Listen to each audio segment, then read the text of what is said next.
Okay, I'm going to try to capture some of the, well, let's be kind and call them the idiosyncrasies of the Garmin Fenix. Ran a marathon yesterday.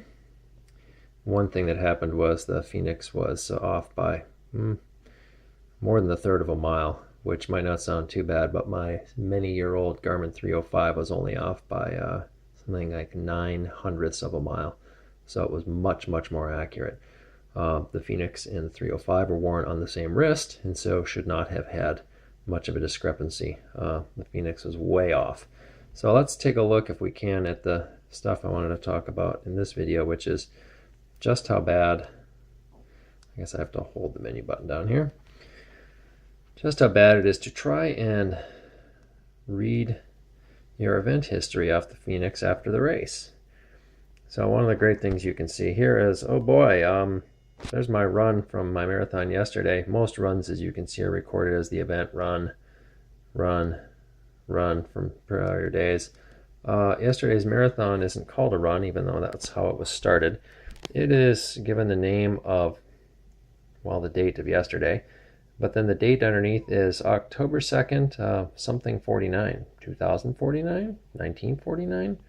Who knows? We don't. It doesn't matter. That was wrong. So this is a bug other people have written about. Supposedly was fixed with the latest firmware. Obviously not. I clicked that on a Garmin 305. 400 305, you would just automatically be looking at the laps of your event by now. This thing, for some reason, has to spend a long, long time importing the activity. And it does take a long time. After that, you will see we get the pleasure of wading through yet another screen where it loads the imported activity. Yesterday, when I was timing this out, it took more than 3 minutes just to get the summary screen up when I looked into my history. And immediately after the race, it didn't even do it, because when I stopped it and saved it and went to look at the details, it was not able to load the activity at that point, and just quit back eventually to the watch face screen. So here we are, still importing the activity.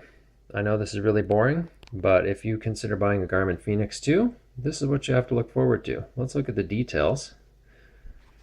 Oh, let's not. Let's look at a loading screen for a while. Here we go. And there's no nice indicator to let you know if indeed the thing is loading. You just have to assume it is. And the frustration with this screen is not only does it not tell you what's going on, this is a point where it often hangs. So you'll stand there and look at this thing like an idiot for 5 minutes before it'll finally just give up, and you'll end up back on the watch screen.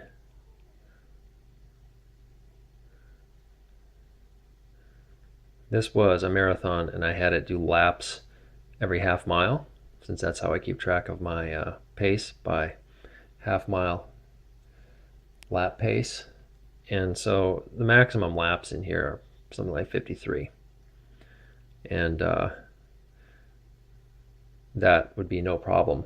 Again, for like an old 400 305, I'd already be scrolling through laps, looking at heart rate, all sorts of summary data for each of those laps. And then if I wanted for each one, I could hit another button, and I'd be looking at the map for that lap. I'd be looking at all sorts of information. Instead, 4 minutes into this video, we're looking at a loading screen, and we're not even sure this thing's going to load.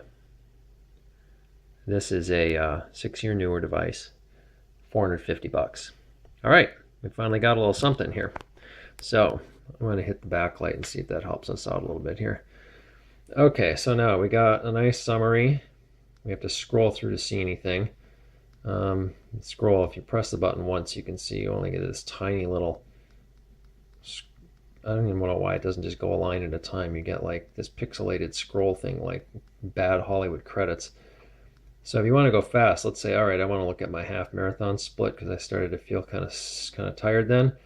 So we need to go down to lap, it's going to be lap 26, because I was at half mile laps. We're at lap 1. Let's just hold the button on and scroll fast. Here's what happens. it locks. This is not unusual. This is the behavior reported by anybody who uses this screen.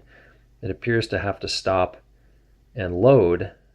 Yes, one more time, it appears to have to stop and load more data. And it doesn't tell you how long that's going to take. You're just at the mercy of the device. You can see here I'm pressing, I'm holding, it's not going anywhere. So I'll wait a little bit longer.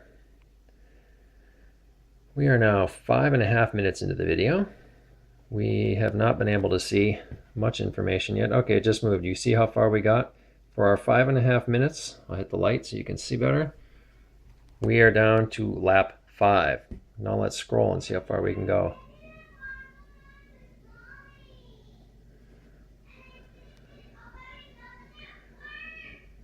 There's my daughter. She's very happy with her marble run.